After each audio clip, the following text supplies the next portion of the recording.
It's not that you don't know ukuthi umephi. You lack sense of belonging. Impilo makes sense when you know where you belong.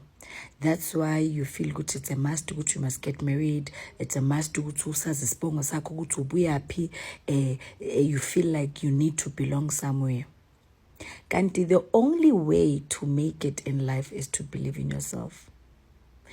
You are too invested on belonging somewhere than being invested in belonging in yourself.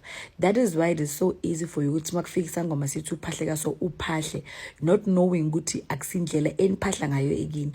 That's why you are following more than 10 sangomas in social media, and yonke into abathi uyayenza and ziphambene amakomishi empilweni yakho, because you are literally doing everything that these social sangomas are telling you to do because you lack sense of belonging.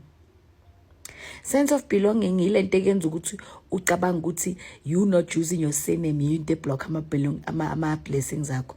Sense of belonging iyo le eyenza ukuthi ugcine sohamba zonke izangoma kodwa asikho esikusizayo, because you feel ukuthi no kunomuntu ongiloyayo, kanti no, you lack sense of belonging. Ufuna inkinga zakho zibelonge somewhere.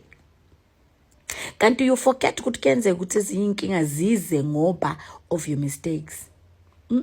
Yonke into empilweni yakho ufuna ibelonge somewhere in order for it to make sense. And by doing that, nothing will come right. Nothing will come right. Sometimes you do things, right? You footer, you gapa, you beta, you do this, and then it works. And sometimes it doesn't work because of Lomuti. It works because of what you said is Futu and Sako. So it works because of what you said is Futu and Sako, and that shows who you are.